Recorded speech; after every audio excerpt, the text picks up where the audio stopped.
Hello प्यारे बच्चों, आज की इस वीडियो में देखेंगे 8th ग्रेड अभ्यास पुस्तिका सत्र आपका 2025-26 की आपकी न्यू बुक है कक्षा 7 विषय विज्ञान। तो प्यारे बच्चों, आपको जो है इस वीडियो में लास्ट तक बने रहना है, जिससे कि आपको सभी प्रश्नों के जो है संपूर्ण सॉल्यूशन आपको मिल सके। तो चलिए आज की इस वीडियो में देखेंगे पाठ 1 से लेके पाठ 10 तक का संपूर्ण सॉल्यूशन एक ही वीडियो में देखेंगे। तो चलिए शुरू करते हैं। पहला अध्याय आता है आपका पादपों में पोषण। यहाँ पे आपको मिलान करने के लिए दिया हुआ है, तो आपको करना है जैसे लिखा है सूर्य से, आपको मिलान करना है सूर्य के प्रकाश, तो आपको ऐसे करना है। दूसरा है जड़ों से का हो जाएगा पानी एवं पोषक तत्व पत्तियों से, पुनः क्लोरोफिल वायुमंडल से, तो इसको आपको मिलान करना है CO2। तो इस तरह से आपको करना है। इसके बाद नेक्स्ट आता है आपका वस्तुनिष्ठ प्रश्न क्रमांक 1 में है, सही विकल्प चुनकर लिखिए। पहला है, जैसे कि हम जानते हैं कि हरे पौधे जल, क्लोरोफिल और कार्बन डाइऑक्साइड द्वारा सूर्य प्रकाश की उपस्थिति में प्रकाश संश्लेषण की क्रिया करते हैं। प्रकाश संश्लेषण की क्रिया के पश्चात बनने वाले उत्पाद युग्म हैं। तो आपका सही उत्तर होगा D number, carbohydrate plus oxygen. तो आपको जो है यहाँ उत्तर में भर देना है। इसके बाद नेक्स्ट आता है आपका, बूझों ने टेलीविजन पर एक कार्यक्रम में ऐसा पौधा देखा जिसकी पत्तियां घड़े के आकार में बदल जाती है तथा वह पौधा छोटे छोटे कीटों का शिकार करता है। बूझो जानना चाहता है कि वह पौधा कौन सा है। तो इसमें से है आपका सही उत्तर हो जाएगा डी नंबर। तो आपको यहाँ राइट आंसर लगा देना है, नेफेथेंस घटपर्णी। तो आपको यहाँ उत्तर में लिख भी देना है। इसके बाद नेक्स्ट आता है आपका तीसरा में है, जल की कमी वाले क्षेत्र के पौधे जैसे नागफनी की पत्तियों कांटों में रूपांतरित हो जाती है। ऐसे पौधों में प्रकाश संश्लेषण पौधे के किस भाग द्वारा होता है। तो आपको सही उत्तर लगा लेना है सी नंबर, तना द्वारा। आपको यहाँ पे लिख भी देना है। इसके बाद नेक्स्ट आता है आपका, रेगिस्तान में पाए जाने वाला ऐसा पौधा जिसकी छाल दवा के रूप में काम आती है और उसकी लकड़ी में कीड़ा भी नहीं लगता। इस पेड़ की फलियों की सब्जी बनाई जाती है। इसमें से जो है आपका सही उत्तर हो जाएगा बी नंबर, खेजड़ी। इस तरह से आपको करना है। इसके बाद नेक्स्ट आता है आपका पांचवा में है, मैं एक पाइप जैसे संरचना हूँ और विशेष कोशिकाओं से बनी हूँ। मेरा मुख्य कार्य पादपों में मृदा से जल और पोषक तत्वों का परिवहन करना है। बताओ मैं कौन हूँ। तो इसमें आपका सही उत्तर हो जाएगा बी नंबर, जाइलम। तो इस तरह से आपको कर लेना है। इसके बाद नेक्स्ट आता है आपका प्रश्न क्रमांक दूसरे में दिया है, दिए गए शब्दों से चुनकर निम्न स्थानों की पूर्ति कीजिए। तो आपका पहला प्रश्न आता है यहाँ पे आपको भर देना है परपोषी प्रणाली, इसको आप भर दीजिएगा। और दूसरे में आपको परजीवी भर देना है, ये वाला। तीसरे में आपको पत्तियों, और चौथे में आपको पोषक भर देना है, और पांचवे में आपको सूर्य भर देना है। तो इस तरह से आप भर लीजिएगा देख के। का अति लघुत्तरीय प्रश्न क्रमांक 2 में है, क्या हरे पौधे सूर्य के प्रकाश के बिना अपने भोजन का निर्माण कर सकते हैं? यदि नहीं तो क्यों? तो उत्तर में आपको लिखना है नहीं, क्योंकि हरे पौधे सूर्य के प्रकाश की उपस्थिति में पत्तियों की सहायता से क्लोरोफिल का निर्माण करती है। इस तरह से आपको उत्तर करना है। इसके बाद आता है आपका तीसरा में है, स्वयं संश्लेषित विधि से क्या अभिप्राय है? तो आपको उत्तर में लिखना है, हरे पादप प्रकाश संश्लेषण प्रक्रम द्वारा अपना खाद्य स्वयं संश्लेषित करते हैं। इसके बाद नेक्स्ट आता है आपका प्रश्न क्रमांक चौथा में है, जड़ द्वारा अवशोषित जल एवं खनिज पत्ती तक किस प्रकार पहुंचते हैं? तो आपको उत्तर में लिखना है, जड़ द्वारा अवशोषित जल एवं खनिज वाहिकाओं द्वारा पत्तियों तक पहुंचाए जाते हैं। ये वाहिकाएं नली के समान होती हैं तथा जड़, तना, शाखाओं एवं पत्तियों तक फैली होती हैं। इसके बाद नेक्स्ट आता है आपका प्रश्न क्रमांक 5वां, बूझो जानना चाहता है कि मृत जीवी में प्राणियों के समान मुख नहीं होता है, ना ही ये हरे पादप के समान होते हैं, तो फिर ये अपने जीवन यापन हेतु पोषण कैसे प्राप्त करते हैं? तो आपको जो है उत्तर में लिखना है, इस प्रकार की पोषण प्रणाली को जिसमें जीव किसी मृत एवं विघटित जैविक पदार्थों से पोषक तत्व प्राप्त करते हैं, मृत पोषण कहलाती हैं। तो इस तरह से आपको आंसर करना है। इसके बाद आता है आपका छठवां में है, सवाल कैसे बनते हैं तथा ये कहाँ कहाँ पाए जाते हैं? तो आपको उत्तर में लिखना है, सवाल सामान्यतः कुछ जीवों की वृद्धि के कारण बनते हैं जिन्हें शैवाल कहते हैं। ये गीली दीवारों पर, तालाब अथवा ठहरे हुए जलाशय में पाए जाते हैं। स्टार्ट है आपका लघुत्तरीय प्रश्न। प्रश्न क्रमांक 7 में है, कुछ पौधे कार्बोहाइड्रेट के अलावा प्रोटीन एवं वसा जैसे अन्य खाद्य पदार्थों का भी संश्लेषण करते हैं। प्रोटीन संश्लेषण के लिए आवश्यक तत्व नाइट्रोजन पौधे किस प्रकार प्राप्त करते हैं? तो आपको उत्तर में लिखना है, मिट्टी में कुछ विशेष जीवाणु होते हैं जो गैसीय नाइट्रोजन को उपयोगी यौगिकों में परिवर्तित कर मृदा में निर्युक्त करते हैं। यह विलेय पदार्थ पादपों द्वारा जल के साथ अवशोषित कर लिए जाते हैं। तो प्रश्न क्रमांक 8 में है, सजीवों द्वारा भोजन ग्रहण करने एवं इसके उपयोग करने की विधि पोषण कहलाती है। पोषण के आधार पर स्वपोषी एवं विषमपोषी को परिभाषित कर उदाहरण दीजिए। तो यहाँ पे देख लीजिए, आपका स्वपोषी, यहाँ पे स्वपोषी, यहाँ पे विषमपोषी। तो आपको जो है इसका उत्तर यहाँ से देख के अच्छे से आप कर लीजिएगा। इसके बाद नेक्स्ट क्वेश्चन आता है आपका प्रश्न क्रमांक 9वां। यदि नागफनी के पौधे को ज़्यादा नमी या जलीय क्षेत्र में लगाया जाए तो क्या होगा? तो इसका उत्तर जो है आप यहाँ से अच्छे से देख के कर लीजिएगा। प्रश्न क्रमांक 9वां का उत्तर स्क्रीनशॉट ले लीजिएगा या फिर आप यहीं से लिख लीजिएगा। इसके बाद नेक्स्ट आता है आपका प्रश्न क्रमांक 10। प्रश्न क्रमांक 10 में है, बूझो अपने खेत में कुछ वर्षों से लगातार एक ही फसल को बुआई करता आ रहा है, उसके खेत की फसल पर प्रतिवर्ष क्या प्रभाव होगा और क्यों?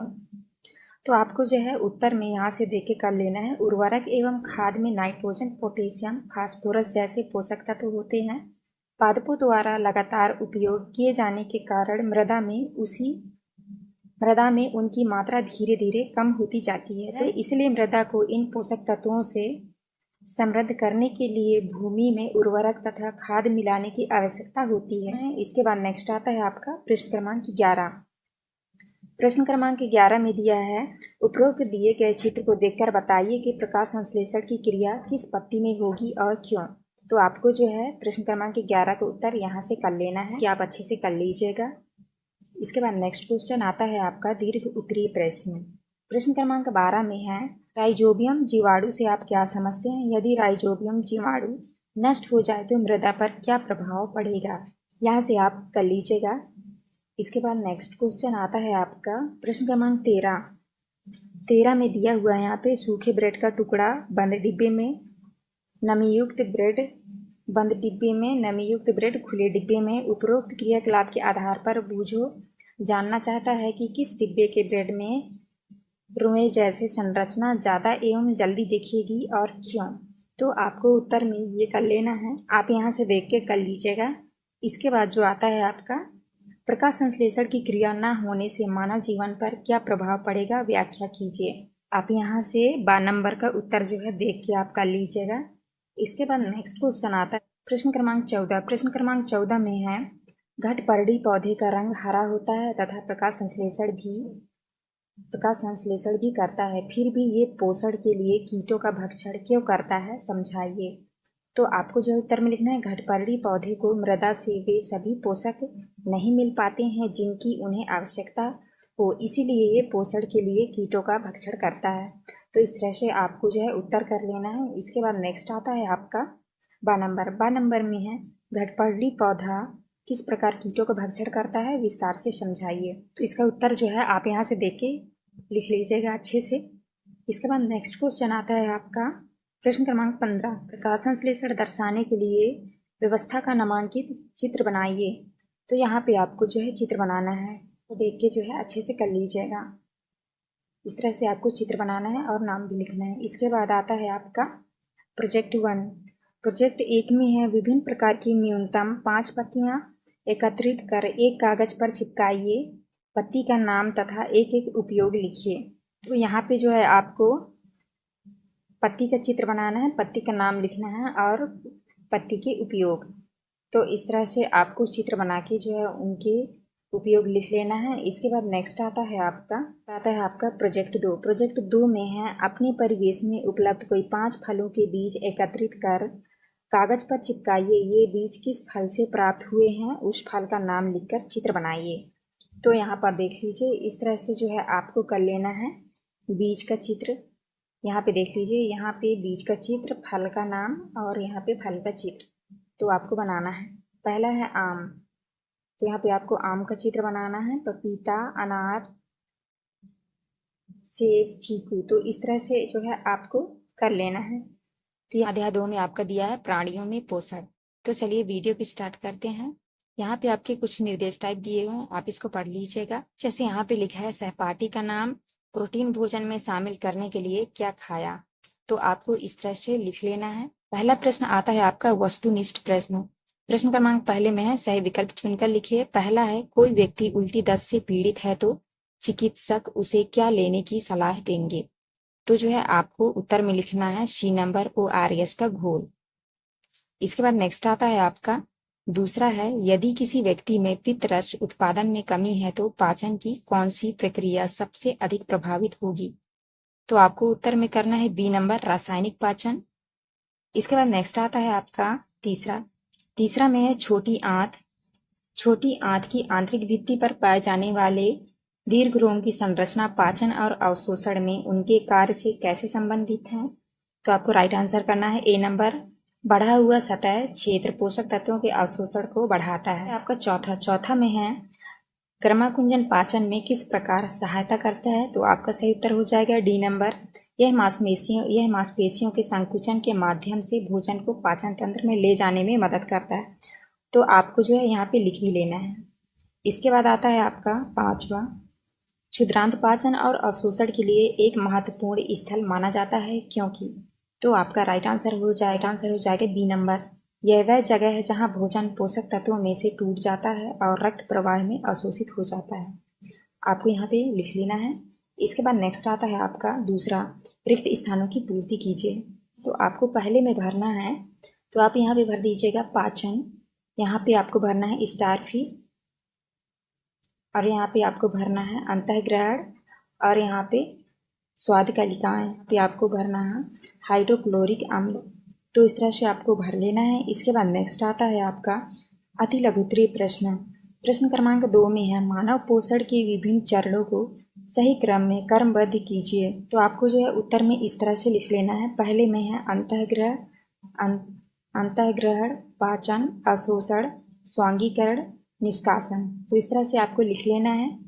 इसके बाद नेक्स्ट क्वेश्चन आता है आपका तीसरा में है, पित्त कहाँ निर्मित होता है। तो आपको लिखना है पित्त यकृत में निर्मित होता है और एक थैली में संग्रहित होता रहता है, इसे पित्ताशय कहते हैं। नेक्स्ट है आपका चौथा में है, पहेली स्कूल जाने के लिए जल्दी जल्दी भोजन खा रही थी, अचानक उसको खांसी उठती है और हिचकी आने लगती है, पहेली के साथ ऐसा क्यों हुआ। तो आपको उत्तर में, यह खाद्य कणों के श्वास नली में प्रवेश करने के कारण होता है।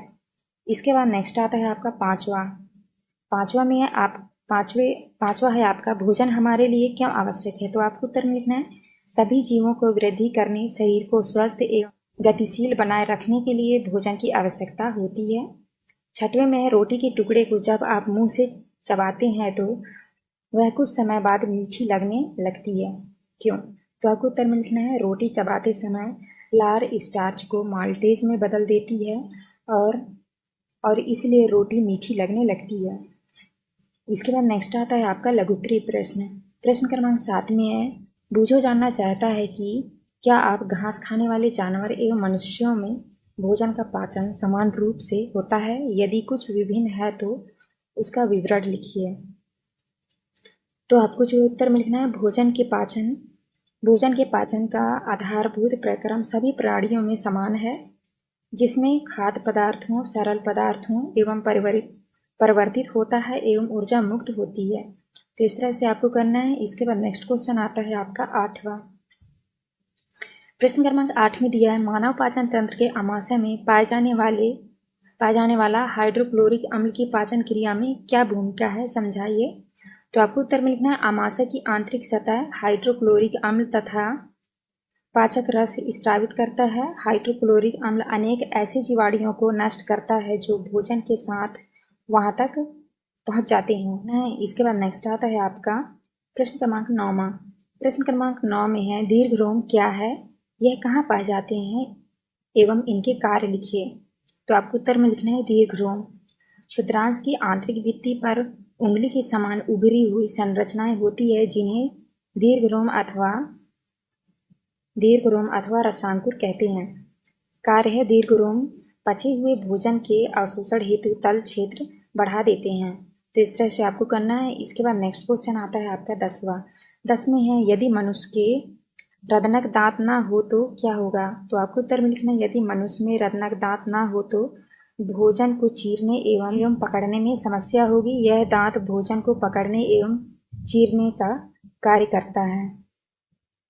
इसके बाद नेक्स्ट आता है आपका प्रश्न क्रमांक 11। 11 में है दूध के दांत तथा स्थायी दांत में क्या अंतर है। तो आपको उत्तर में लिखना है हमारे दांतों का प्रथम सेट शैशव काल में निकलता है तथा लगभग 8 वर्ष की आयु तक ये सभी दांत गिर जाते हैं। इन्हें दूध के दांत कहते हैं। इन दांतों के स्थान पर दूसरे दांत निकलते हैं जिन्हें स्थायी दांत कहते हैं। इसके बाद नेक्स्ट क्वेश्चन आता है आपका दीर्घ उत्तरी प्रश्न। प्रश्न क्रमांक 12 में है मानव पाचन तंत्र का नामांकित चित्र बनाइए एवं उनके मुख्य भागों के नाम लिखिए। तो जो है आपको इस तरह से चित्र बनाना है और आपको इस तरह से नाम भी लिखना है। तो आप यहाँ से देख के अच्छे से कर लीजिएगा और नाम भी लिख लीजिएगा। इस तरह से आपको कर लेना है मानव पाचन तंत्र का चित्र बना के। इसके बाद नेक्स्ट आता है आपका प्रश्न क्रमांक 13। प्रश्न क्रमांक 13 में है निम्न पाचन संबंधित क्रियाओं को संक्षेप में लिखिए। आपको उत्तर में लिखना है पहला है अंतःग्रहण स्वांगीकरण। अंतःग्रहण भोजन का अंतःग्रहण मुख द्वारा होता है। आहार को शरीर के अंदर लेने की क्रिया अंतःग्रहण कहलाती है। दूसरा है स्वांगीकरण शुद्धांत्र में अवशोषित पदार्थों का स्थानांतरण रुधिर वाहिकाओं द्वारा शरीर के विभिन्न भागों तक होता है जहां उनका प्रयोग जटिल पदार्थों को बनाने में किया जाता है। इस प्रक्रम को स्वांगीकरण कहते हैं। तो इस तरह से आपको उत्तर कर लेना है। इसके बाद नेक्स्ट आता है आपका प्रश्न क्रमांक 14। प्रश्न क्रमांक 14 में है जलाशयों में पाए जाने वाला एक कोशिकीय जीव अमीबा में पाचन क्रिया विधि को चित्र सहित समझाइए। तो आपको उत्तर में लिखना है अमीबा में अंतःकोशिकीय पाचन होता है। भोजन का पाचन खाद्य रिक्तिका में होता है। भोजन पचाने के लिए ट्रिप्सिन पेटिसिन एमाइलेज एंजाइम पाए जाते हैं। बाद में पचा हुआ भोजन शरीर के अंदर जीव द्रव में बदल जाता है। तो इस तरह से आपको उत्तर लिखना है और ऐसे ही आपको चित्र भी बनाना है। इसे देख के अच्छे से बना लीजिएगा। इस तरह से आपको अमीबा का चित्र भी बनाना है। इसके बाद नेक्स्ट क्वेश्चन आता है आपका 12 नंबर में है दांतों की व्यवस्था तथा विभिन्न प्रकार के दांतों के नामांकित चित्र एवं कार्य लिखिए। तो आपको जो है इस तरह से दांतों की जो है चित्र बना लेना है और नाम भी लिखना है। तो आप अच्छे से देख लीजिए। इस तरह से आपको चित्र बना लेना है। को दांत का चित्र बनाना है और आपको लिखना है हमारे मुख में लार ग्रंथि होती है जो लार स्रावित करती है। क्या आप जानते हैं कि लाल रस का भोजन पर क्या प्रभाव पड़ता है। आइए इसका पता लगाएं। दांतों के प्रकार दांतों की संख्या निचला जबड़ा ऊपरी जबड़ा। तो आपको जो है इस तरह से देख के कर लेना है। निचला जबड़ा में देखिए 4 है, ऊपरी जबड़ा में 4 और योग 8। तो इस तरह से आपको यहाँ से देख के कर लेना है। इसके बाद नेक्स्ट आता है आपका 15 में है ग्रीष्का में भोजन की गति का नामांकित चित्र बनाइए। तो इस तरह से आपको चित्र बनाना है, नाम भी लिखना है। तो देख लीजिए इस तरह से आपको चित्र बना लेना है। इसके बाद नेक्स्ट आता है आपका 12 नंबर में है घास खाने वाले जंतुओं में पाचन का नामांकित चित्र बनाइए। आपका घास खाने वाला जंतु। तो इस तरह से आपको जो है चित्र बना लेना है और नाम भी लिख लीजिएगा यहाँ से देख के। तो इस तरह से आप अच्छे से बना लीजिएगा। इसके बाद नेक्स्ट आता है आपका प्रोजेक्ट 1।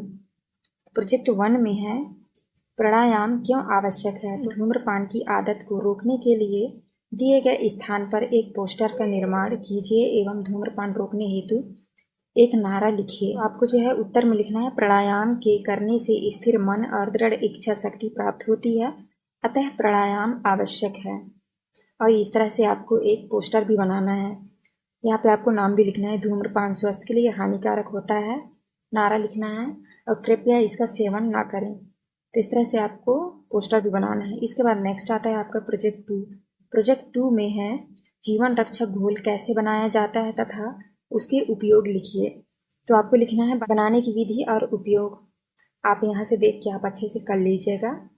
यहाँ पे हमारी वीडियो कंप्लीट होती है। वीडियो अच्छी लगी तो प्लीज़ हमारे चैनल को लाइक एंड सब्सक्राइब करिएगा। अध्याय 3 में दिया है ऊष्मा। तो चलिए आगे की ओर देखते हैं। यहाँ पे आपको इस तरह से आपको लिख लेना है यह वस्तुएं गर्म व ठंडी लगती है क्योंकि यह वस्तुएं ऊष्मा एवं ताप का परिवहन कर पाते हैं। तो इस तरह आपको भर लीजिएगा। इसके बाद आते हैं आपके बहुविकल्पीय प्रश्न।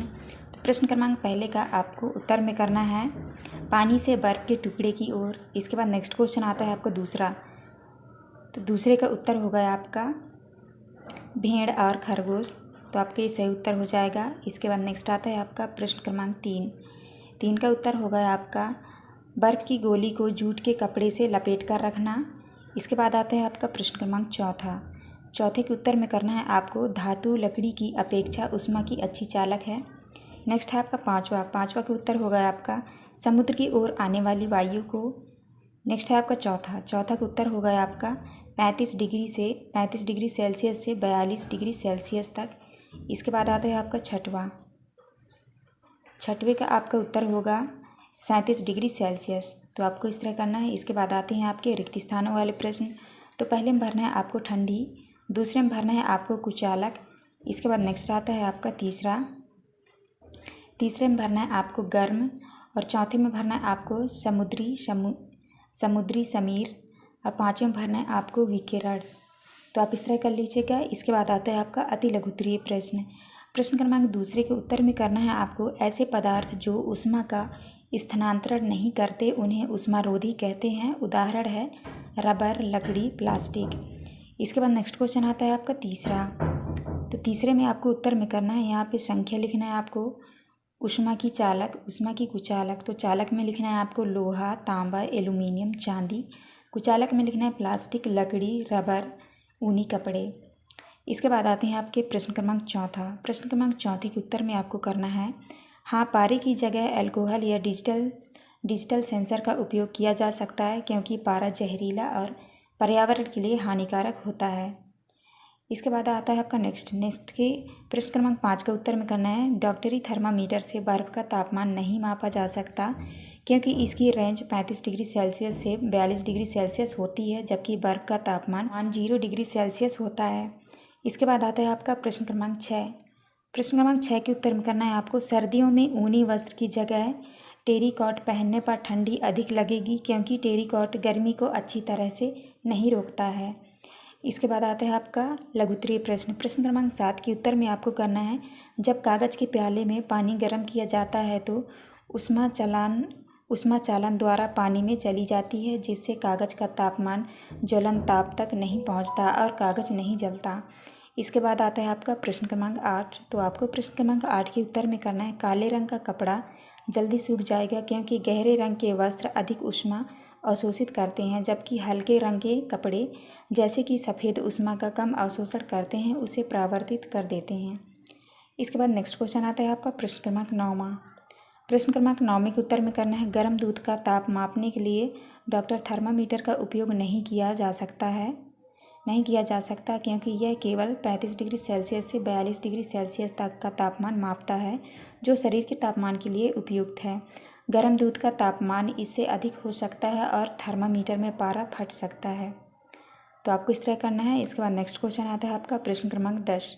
तो 10वें के उत्तर में करना है आपको जब बर्तन को ज्वाला पर रखते हैं तो वह गर्म हो जाता है क्योंकि ऊष्मा ज्वाला से बर्तन में स्थानांतरित हो जाती है।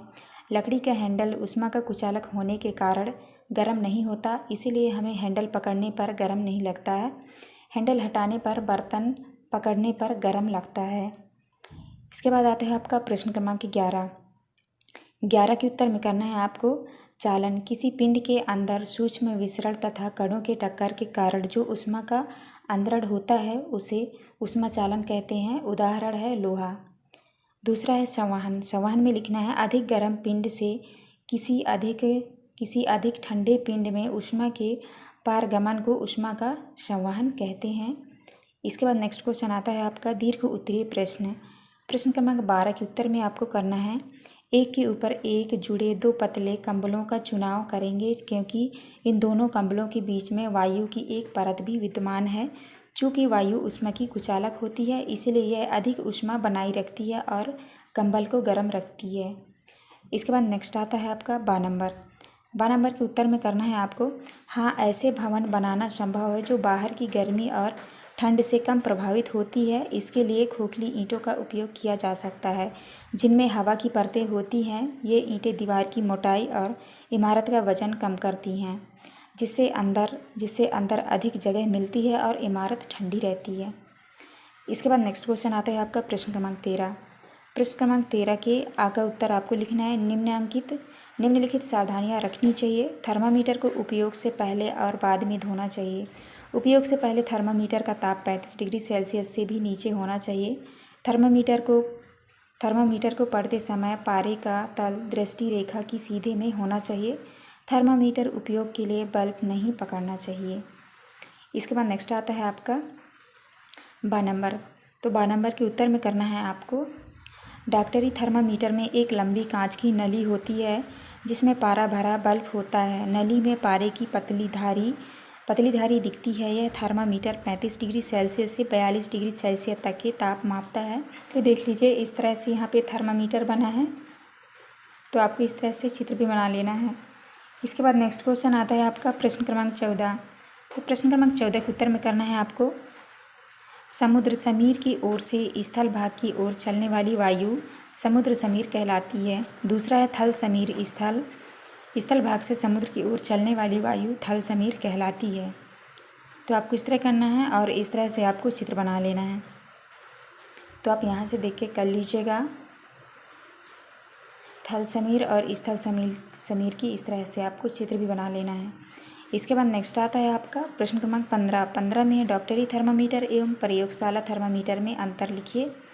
तो आपको इस तरह से जो है आपको प्रयोगशाला थर्मामीटर और डॉक्टरी थर्मामीटर में आपको अंतर लिख लेना है। तो आप यहाँ से देख के लिख लीजिएगा। इसके बाद नेक्स्ट क्वेश्चन आता है आपका प्रोजेक्ट 1। प्रोजेक्ट 1 में देखिए यहाँ पे लिखना है आपको अपने सहपाठी का नाम, डिजिटल थर्मामीटर पर तापमान। तो आप इस तरह से कर लीजिएगा। तो आप अच्छे से देख लीजिए। इसके बाद नेक्स्ट क्वेश्चन आता है आपका प्रोजेक्ट 2। प्रोजेक्ट 2 के का उत्तर में आपको करना है स्वच्छता संक्रमण से बचाने के लिए सही माप में त्रुटि कम करने के लिए प्रारंभिक तापमान स्थिर करना सटीक परिणाम के लिए। इसके बाद नेक्स्ट क्वेश्चन आता है आपका खा नंबर में लिखा है तापमापी को जीभ के नीचे क्यों रखते हैं।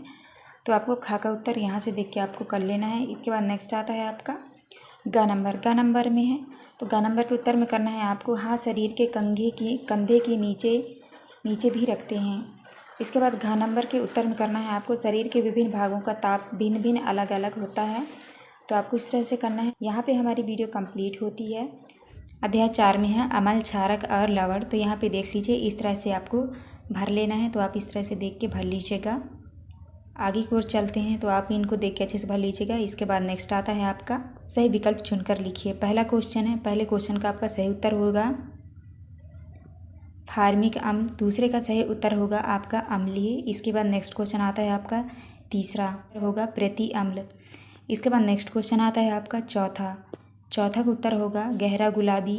पाँचवें का उत्तर होगा उदासीन विलयन। इसके बाद नेक्स्ट क्वेश्चन आता है आपका रिक्त स्थानों वाले प्रश्न। तो पहले में भरना है आपको अम्लीय, दूसरा में भरना है आपको लैक्टिक, तीसरा में भरना है आपको उदासीन। इसके बाद नेक्स्ट क्वेश्चन आता है आपका चौथा में भरना है आपको क्षारक और पाँचवें में भरना है आपको लवण व जल। तो आप इस तरह भर लीजिएगा। इसके बाद नेक्स्ट आता है आपका लघुत्तरीय प्रश्न क्रमांक दूसरे में है। तो आपको उत्तर में करना है सिरका एसिटिक अम्ल, पालक में होता है ऑक्सैलिक एसिड। इसके बाद नेक्स्ट आता है आपका प्रश्न क्रमांक 3 में आपका उत्तर करना है यदि मृदा क्षार की हो तो इसमें जैव पदार्थ कंपोस्ट खाद मिलाए ताकि ये मृदा में अम्ल निर्मुक्त कर सके जो क्षारीय प्रकृति को उदासीन कर दे। इसके बाद आता है आपका प्रश्न क्रमांक चौथा। तो चौथे के उत्तर में आपको लिखना है रंग परिवर्तन न होने से आशय या तो यह विलयन क्षारीय है या उदासीन है। तो आपको इस तरह करना है। इसके बाद नेक्स्ट क्वेश्चन आता है आपका प्रश्न क्रमांक 5वां। तो 5वें का उत्तर में आपको लिखना है हल्दी एक प्राकृतिक पीएच संकेतक है। हल्दी में उपस्थित करक्यूमिन क्षारीय स्थितियों में रंग बदलता है। चूँकि साबुन क्षारीय प्रकृति का होता है इसलिए रंग बदल जाता है। नेक्स्ट आता है आपका प्रश्न क्रमांक 6 के उत्तर में करना है आपको अम्लीय या क्षारीय पदार्थों के परीक्षण के लिए जिनका उपयोग किया जाता है सूचक कहलाते हैं 2 प्राकृतिक सूचक, हल्दी, गुड़हल की पत्तियाँ। इसके बाद नेक्स्ट क्वेश्चन आता है आपका लघुत्तरीय प्रश्न क्रमांक 7 में है। तो प्रश्न क्रमांक 7 का उत्तर आपको करना है अपशिष्ट को जलाशयों में प्रवाहित करने से पहले उदासीन न किया जाए तो जलीय जीव व मछलियों अम्ल के प्रभाव में प्रभावित होंगे। सभी जीव मर जाएंगे। इसके बाद नेक्स्ट आता है आपका प्रश्न क्रमांक 8। प्रश्न क्रमांक 8 का उत्तर में करना है आपको, अम्लीय विलयन में ड्रॉपर की सहायता से सोडियम हाइड्रोक्साइड की कुछ बूंद डालकर धीरे धीरे हिलाएं। विलयन का रंग हल्का गुलाबी हो जाता है, वह हमें हल्का गुलाबी रंग का विलयन प्राप्त होता है। इसके बाद आता है आपका प्रश्न क्रमांक 9वां। तो 9वीं के उत्तर में करना है आपको, जो नीले लिटमस पत्र को लाल कर दे, अम्ल जो लाल लिटमस पत्र को नीला कर दे, तो क्षारीय कहलाता है। इसके बाद आता है आपका प्रश्न क्रमांक 10। तो प्रश्न क्रमांक 10 में लिखा है, बूझों ने चूने के पानी में तनु सल्फ्यूरिक अम्ल मिलाया तो इससे होने वाली अभिक्रिया कौन सी अभिक्रिया कहलाएगी तथा इनमें क्या क्या उत्पाद प्राप्त होंगे। तो आपको प्रश्न क्रमांक 10 का उत्तर जो है आपको यहाँ से देख के इस तरह से कर लेना है। इसके बाद नेक्स्ट क्वेश्चन आता है आपका प्रश्न क्रमांक 11 में निम्न तालिका को पूर्ण कीजिए। तो आपको यहाँ पे लिखा है, जैसे लिखा है, क्षारक का नाम किस में पाया जाता है। कैल्शियम हाइड्रोक्साइड में पाया जाता है चूने का पानी। अमोनियम हाइड्रोक्साइड में लिखना है आपको cleaner. Sodium hydroxide potassium hydroxide में लिखना है आपको साबुन। और मैग्नीशियम हाइड्रोक्साइड में लिखना है दूधिया मैग्नीशियम। तो आपको इस तरह लिख लेना है। इसके बाद नेक्स्ट आता है आपका दीर्घ उत्तरीय प्रश्न।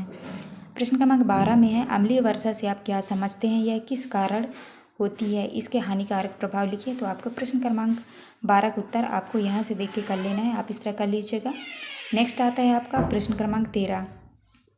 प्रश्न क्रमांक 13 के पहले में है, जब चींटी काटती है तब हमारी त्वचा पर इसका क्या प्रभाव पड़ता है। चींटी के डंक से त्वचा पर होने वाले दुष्प्रभावों से कैसे बचा जा सकता है।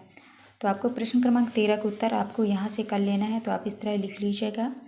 नेक्स्ट आता है आपका 12 नंबर में अम्ल और क्षार में अंतर बताइए। तो आपको यहाँ से अम्ल और क्षार में अंतर आपको लिख लेना है देख के। इसके बाद नेक्स्ट आता है आपका 6 नंबर में है, अगर हमारे पेट में भोजन को पचाने के लिए अम्ल तैयार होता है तो बाजार में उपलब्ध कार्बोनेट पे उस अम्ल पर क्या असर डालते हैं, मगर अगर उन्हें खाली पेट पिया जाए तो क्या होगा। तो आपको सा का उत्तर यहाँ से देख के आपको इस तरह से कर लेना है। इसके बाद नेक्स्ट क्वेश्चन आता है आपका प्रश्न क्रमांक 14। प्रश्न क्रमांक 14 में गुड़हल के पुष्प द्वारा बने सूचक से आप तालिका में दिए गए पदार्थों की पहचान कर निष्कर्षों को लिखिए। तो आपको प्रश्न क्रमांक 14 का उत्तर यहाँ से देख के इस तरह से आपको कर लेना है। इसके बाद नेक्स्ट आता है आपका, तो इसको देख के आप कर लीजिएगा अच्छे से। इसके बाद नेक्स्ट आता है आपका 12 नंबर में लिखा है, किन्हीं 5 अम्लों के नाम तथा उनके स्रोतों के नाम लिखिए। तो आप इसका उत्तर यहाँ से कर लीजिएगा। इसके बाद 7 नंबर में है, बूझों ने कल रात में कुछ नहीं खाया और आज उसे बहुत उल्टियाँ हो रही हैं। डॉक्टर ने कहा उसके पेट में अम्लता बढ़ गई है। अब बूझों को किस प्रकार का भोजन करना चाहिए जिससे उसकी अम्लता कम हो जाए। डॉक्टर ने उसे नारियल पानी पीने की व खारा खाने की सलाह क्यों दी होगी। तो आपको प्रश्न क्रमांक 7 का उत्तर आपको इस तरह से कर लेना है, तो आप यहाँ से देख के लिख लीजिएगा। नेक्स्ट क्वेश्चन आता है आपका प्रश्न क्रमांक 15 है, दैनिक जीवन में उदासीनीकरण के उदाहरण लिखिए। तो आपको प्रश्न क्रमांक 15 का उत्तर यहाँ से कर लेना है। इसके बाद 12 नंबर में, किसी फैक्ट्री के आसपास के भाग में यदि हवा में बहुत प्रदूषण हो तो वहाँ पर होने वाली वर्षा के पानी में डूबने पर नीला व लाल लिटमस पत्र किस रंग में बदल जाएगा और इसका क्या कारण होगा। तो आपको इसका उत्तर यहाँ से आपको देख के कर लेना है। इसके बाद नेक्स्ट आता है आपका प्रोजेक्ट 1 में है, तो प्रोजेक्ट 1 का उत्तर आप इस तरह से कर लीजिएगा। तो आप यहाँ से देख के लिख लेना है आपको। प्रोजेक्ट 2 का उत्तर आपको यहाँ से इस तरह से कर लेना। वीडियो अच्छी लगी तो प्लीज़ हमारे चैनल को लाइक एंड सब्सक्राइब करिएगा। अध्याय 5 में है भौतिक एवं रासायनिक परिवर्तन। तो चलिए आगे की ओर चलते हैं। यहाँ पे आपको इस तरह से कर लेना है, भौतिक परिवर्तन, रासायनिक परिवर्तन में आपको इस तरह से टिक लगा लेना है। तो आप यहाँ से देख के कर लीजिएगा। इसके बाद आता है आपका सही विकल्प चुनकर लिखिए। तो प्रश्न क्रमांक पहले का आपका सही उत्तर होगा बी नंबर, सेब, वैगन एवं आलू वातावरण की ऑक्सीजन से क्रिया करते हैं। नेक्स्ट क्वेश्चन है आपका प्रश्न क्रमांक दूसरा का उत्तर होगा आपका बी नंबर, गैल्वेनाइजेशन। इसके बाद नेक्स्ट क्वेश्चन आता है आपका तीसरा का उत्तर होगा आपका सी नंबर, स्टेनलेस स्टील। इसके बाद आता है आपका चौथा के उत्तर में करना है आपको प्रकाश संश्लेषण। इसके बाद नेक्स्ट है आपका पाँचवा के उत्तर में करना है आपको ओजोन परत। इसके बाद नेक्स्ट आते हैं आपके रिक्त स्थानों वाले प्रश्न। तो आपको पहले में भरना है आपको रासायनिक, दूसरे में भरना है आपको हानिकारक, तीसरे में भरना है आपको भौतिक और चौथे में भरना है आपको क्रिस्टलीकरण, पाँचवें में भरना है आपको ऑक्सीजन एवं जल।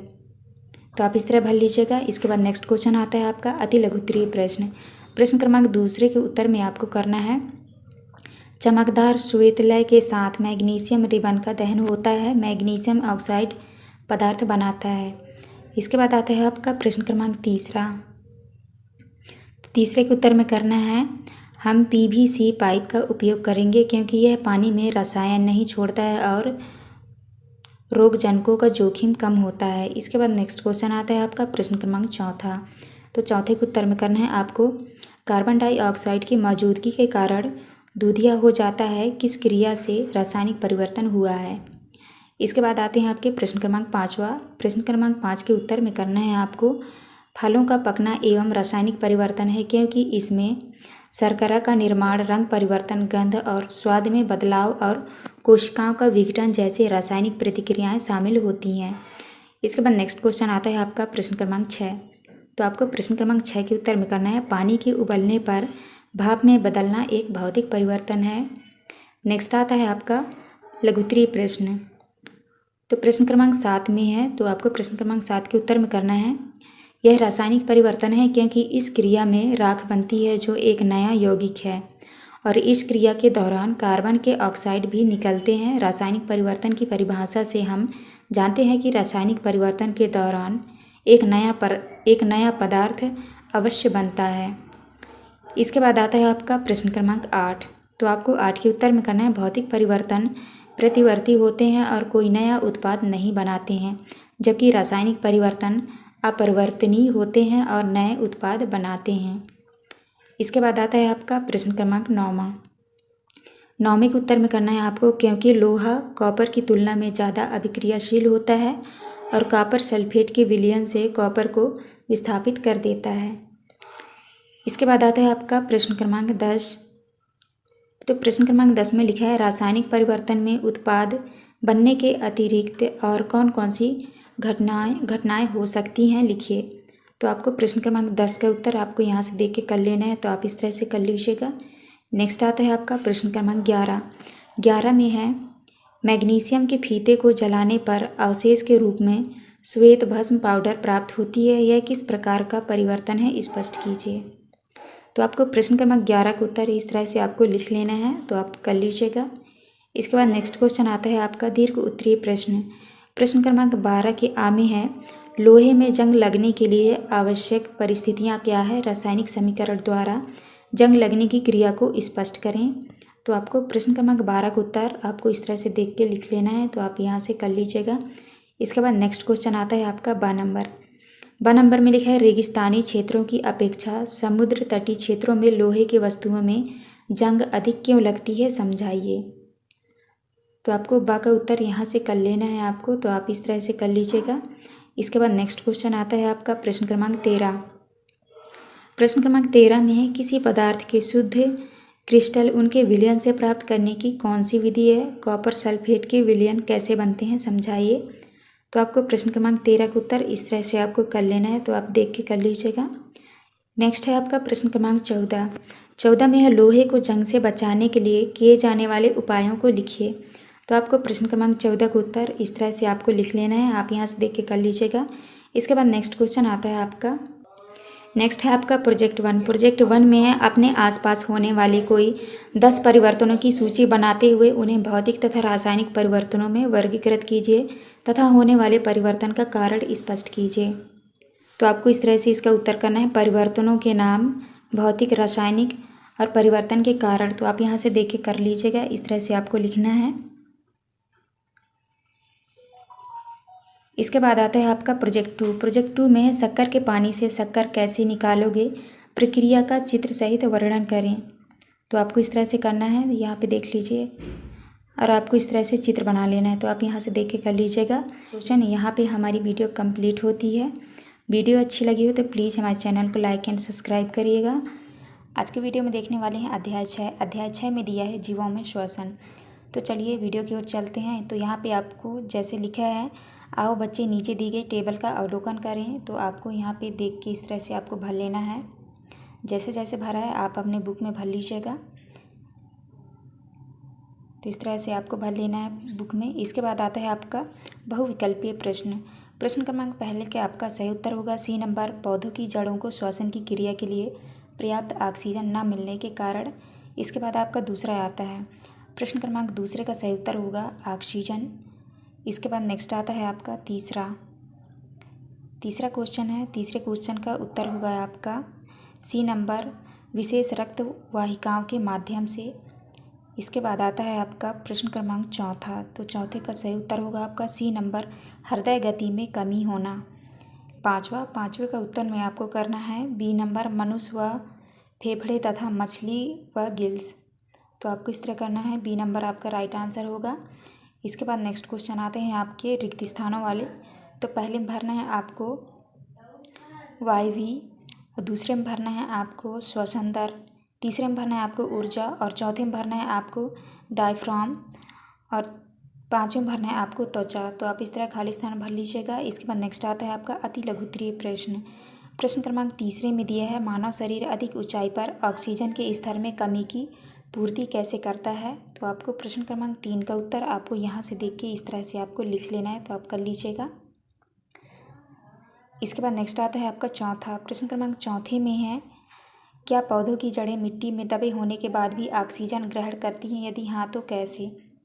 तो आपको उत्तर में करना है प्रश्न क्रमांक 4 का उत्तर आप यहाँ से देख के कर लीजिएगा इस तरह से। इसके बाद नेक्स्ट क्वेश्चन आता है आपका प्रश्न क्रमांक 5। पाँचवें में है, कोशिका में ऑक्सीजन की उपस्थिति में भोजन के विखंडन के प्रक्रम को क्या कहते हैं। तो आपको उत्तर में करना है, यह प्रक्रम वायवीय प्रक्रम है। इसके बाद छठवां है, प्रश्न क्रमांक 6 में है, कॉकरोच के शरीर में श्वसन किसके द्वारा होता है। तो आपको उत्तर में करना है श्वास रंध्र के द्वारा। इसके बाद नेक्स्ट आता है आपका प्रश्न क्रमांक 7। तो प्रश्न क्रमांक 7 के उत्तर में आपको करना है, इस स्थिति में हमारी कोशिकाओं को अधिक ऑक्सीजन की आपूर्ति होती है। इसी आपूर्ति को पूरा करने के लिए व्यक्ति द्वारा तेज़ी से सांस ली जाती है। इसके बाद आते हैं आपके लघुत्तरीय प्रश्न। तो प्रश्न क्रमांक 8 में जो है आपको इस तरह से करना है, जैसे यहाँ पे लिखा है क्रियाकलाप श्वसन दर तीव्र सामान। तो आप इस तरह से देख के आपको यहाँ से कर लेना है। तो आप अच्छे से कर लीजिएगा। इसके बाद नेक्स्ट क्वेश्चन आता है आपका प्रश्न क्रमांक 9। तो 9वें के उत्तर में आपको करना है, डॉल्फिन अक्सर पानी की सतह पर आकर पानी की फुहार छोड़ती है, इस प्रकार वह सांस लेती है। नेक्स्ट है आपका प्रश्न क्रमांक 10। प्रश्न क्रमांक 10 में है, आपके द्वारा देखे गए विभिन्न प्रकार के 6 जीवों के नाम तथा उनके श्वसन अंगों के नाम लिखिए। तो आपको यहाँ पे लिखना है जंतु का नाम, श्वसन अंग का नाम। जंतु के नाम में लिखना है मेढक, ईस्ट, काकरोच, मछली, छिपकली, गाय। श्वसन अंग नाम में लिखना है आपको फेफड़े, कोशिका, श्वास रंध्र, गिल्स, फेफड़े। तो आपको इस तरह करना है। इसके बाद नेक्स्ट आता है आपका प्रश्न क्रमांक 11। प्रश्न क्रमांक 11 में है, अधिक धूम्रपान करने वाले व्यक्ति ज़्यादा श्रम का काम करने या सीढ़ियाँ चढ़ते समय तेज़ी से हाँफने लगते हैं, ऐसा क्यों। तो आपको उत्तर में जो है प्रश्न क्रमांक 11 का उत्तर यहाँ से देख के आपको इस तरह से आपको कर लेना है। इसके बाद नेक्स्ट क्वेश्चन आता है आपका प्रश्न क्रमांक 12। प्रश्न क्रमांक 12 के उत्तर में आपको करना है, अत्यधिक व्यायाम करने से हमारी पेशियों में ऐंठन पेशियों के अवयवी श्वसन करने के कारण होता है। इसके बाद आते हैं आपके दीर्घ उत्तरीय प्रश्न। प्रश्न क्रमांक 13 में लिखा है, नीचे दी गई अभिक्रिया को ध्यान से देखिए। तो यहाँ पे देख लीजिए, यहाँ पे लिखना है आपको ग्लूकोज प्लस O2, फिर यहाँ पे लिखना है CO2 प्लस यहाँ पे लिखना है HO2। तो आप इस तरह कर लीजिएगा। पहला क्वेश्चन है, उपरोक्त दी गई अभिक्रिया का नाम क्या है। तो आपको करना है, यह अभिक्रिया वायु श्वसन है। इसके बाद आता है आपका दूसरा। तो प्रश्न क्रमांक दूसरे का उत्तर आपको यहाँ से देखिए इस तरह से आपको कर लेना है। इसके बाद नेक्स्ट क्वेश्चन आता है आपका तीसरे के उत्तर में करना है, वायु श्वसन में ऊर्जा का उत्पादन होता है, प्रकाश संश्लेषण में ऊर्जा की आवश्यकता होती है। इसके बाद आता है आपका प्रश्न क्रमांक 14। तो प्रश्न क्रमांक 14 के उत्तर में आपको इस तरह से यहाँ से देख के आपको कर लेना है। तो आप यहाँ से देख के अच्छे से कर लीजिएगा। इसके बाद नेक्स्ट क्वेश्चन आता है आपका प्रश्न क्रमांक 15 के उत्तर में करना है, पौधे अपने पत्तियों की सतह पर उपस्थित छोटे छोटे रंध्रों के माध्यम से गैसों का आदान प्रदान व श्वसन की क्रिया करते हैं। इसके बाद नेक्स्ट आता है आपका प्रश्न क्रमांक 16 में मानव श्वसन तंत्र का सचित्र वर्णन कीजिए। तो प्रश्न क्रमांक 16 में आपको इस तरह से चित्र बना लेना है, तो आप अच्छे से देख लीजिएगा। इसके बाद आता है आपका प्रोजेक्ट 1 में है, तो प्रोजेक्ट 1 के उत्तर में आपको करना है, यहाँ पे लिखना है आपको सहपाठी का नाम 10 मिनट तक तेज चलने वाले उपरांत। यहाँ पे आपका होगा श्वसन दर 100 मीटर दौड़ने के बाद विश्राम अवस्था में। तो आपको इस तरह से भर लेना है, तो आप यहाँ से देख के इस तरह से आपको भर लीजिएगा।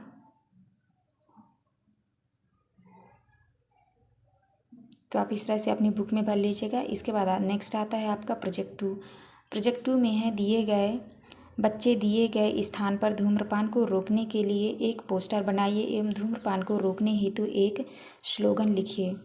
तो चलिए देखते हैं। तो इस तरह से आपको पोस्टर बनाना है, तो आप यहाँ से देख के बना लीजिएगा। इस तरह से पोस्टर लिखा है नो स्मोकिंग एरिया, धूम्रपान निषेध क्षेत्र, यहाँ धूम्रपान करना अपराध है। और यहाँ पे स्लोगन लिखना है धूम्रपान विरोधी नारे। पहला है धूम्रपान भयंकर आफत है, देता मौत का दावत है। दूसरे में करना है धूम्रपान नहीं है कोई शान, धीरे धीरे लेता सबके प्राण।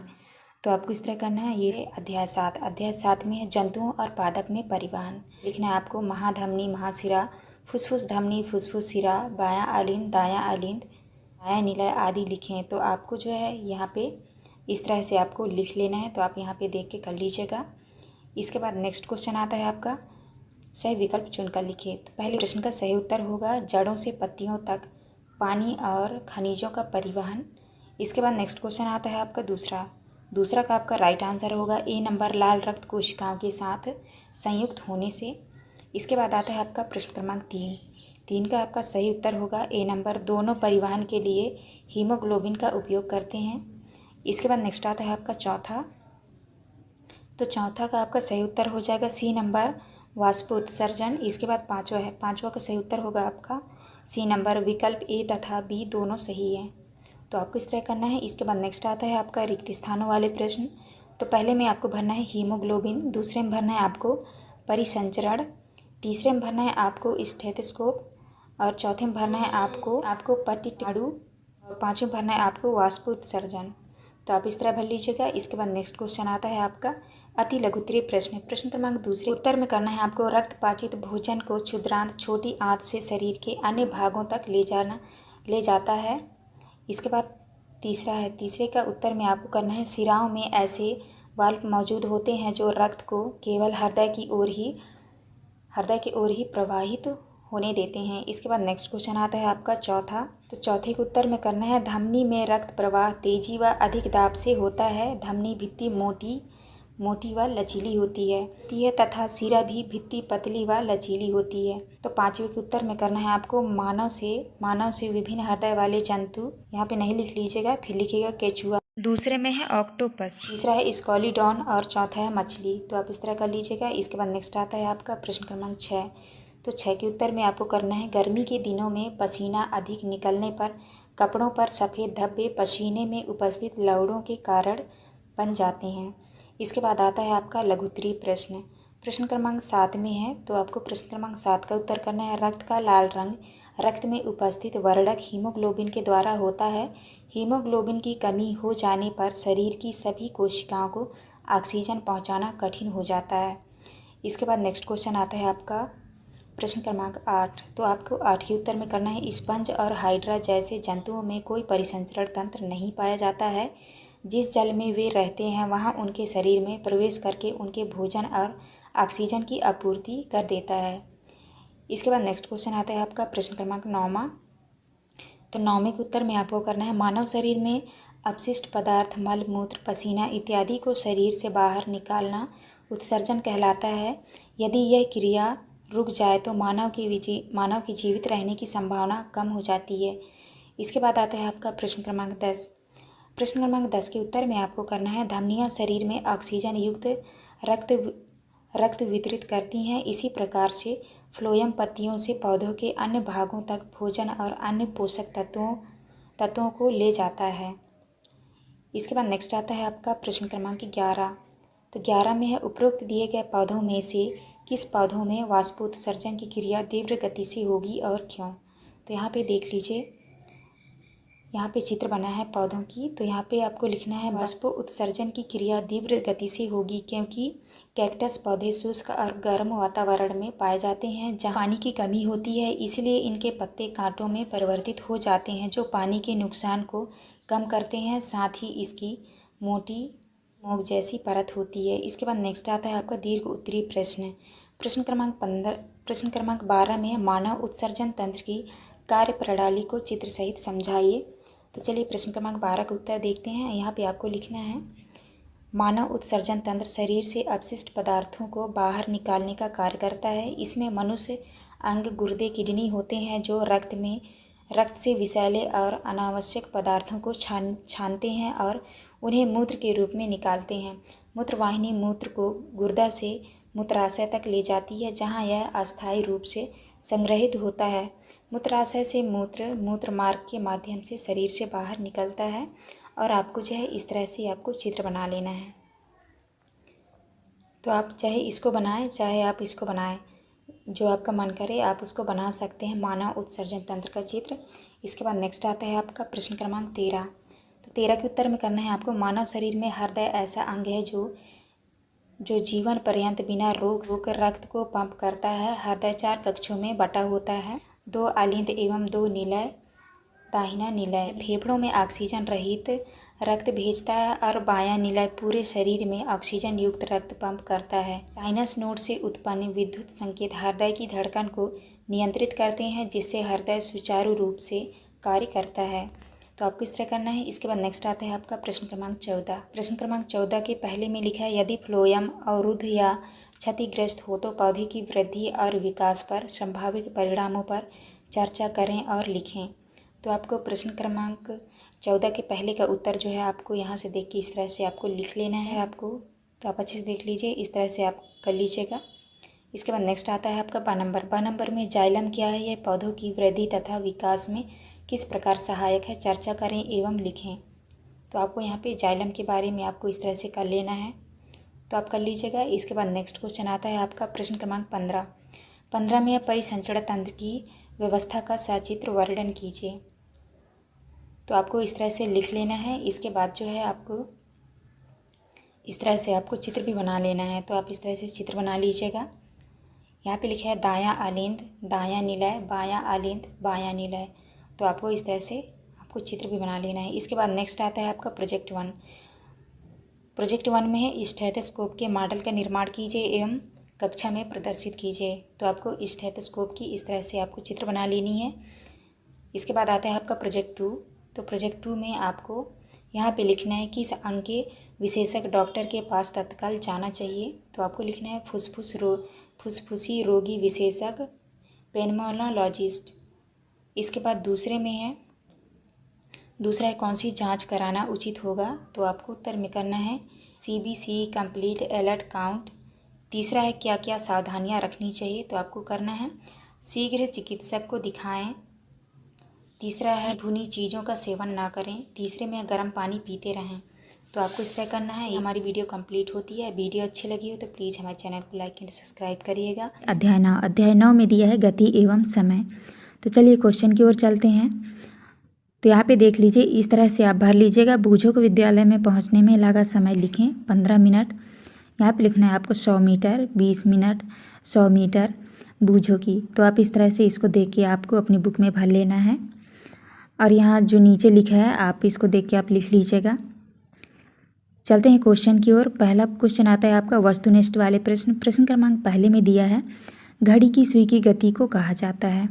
तो आपके ऑप्शन में है, पहले में है वृत्तीय गति, दूसरा है सरल गति, तीसरे में है आसमान गति और चौथी में घड़ी की सुई गति नहीं करती। तो आपका राइट आंसर होगा A नंबर, वृत्तीय गति। तो आपको A नंबर करना है। इसके बाद नेक्स्ट क्वेश्चन आता है आपका दूसरा में है जो वाहन द्वारा तय की गई दूरी मापता है उसे कहते हैं। पहले ऑप्शन में दिया है चाल मापी, दूसरा है पथ मापी, तीसरे में है आवर्तकाल, चौथे में है A, B एवं C, तीनों गलत हैं। तो आपका राइट आंसर होगा B नंबर वाला पथमापी, तो आप बी कर लेना है। इसके बाद नेक्स्ट आता है आपका प्रश्न क्रमांक 3। 3 में है प्राचीन काल में समय के मापन की युक्तियाँ थी जिनसे हमारे पूर्वज समय का अनुमान लगाते थे। पहले ऑप्शन में है कंप्यूटर, दूसरे में है डिजिटल घड़ी, तीसरे में है दीवार घड़ी और चौथे में है धूप घड़ी, रेत घड़ी एवं जल घड़ी। तो आपका राइट आंसर होगा डी नंबर वाला, धूप घड़ी, रेत घड़ी एवं जल घड़ी। तो आपको डी नंबर करना है। इसके बाद नेक्स्ट है आपका चौथा में निम्न दूरी समय ग्राफ क्या प्रदर्शित करता है। पहले ऑप्शन में है आसमान गति, दूसरे में है समान गति, तीसरा में है दोनों और चौथे में है इनमें से कोई नहीं। तो आपका राइट आंसर होगा बी नंबर वाला समान गति। तो आपको बी नंबर करना है। इसके बाद नेक्स्ट क्वेश्चन आता है आपका प्रश्न क्रमांक 5वां में है झूले की गति का उदाहरण है। पहले ऑप्शन में दिया है सरल रेखी गति, दूसरे में है आवृत्ति गति, तीसरा में है वर्तुल गति और चौथे में उपरोक्त में से कोई नहीं। तो आपका सही उत्तर होगा डी नंबर वाला, उपरोक्त में से कोई नहीं। तो आपको इस तरह से कर लेना है। इसके बाद नेक्स्ट आता है आपका रिक्त स्थानों वाले प्रश्न। तो यहाँ पे रिक्त स्थान वाले प्रश्न में पहले में भरना है आपको 1 दिन, तो यहाँ पे आपको 1 दिन भरना है। दूसरे में भरना है आपको सरल रेखा।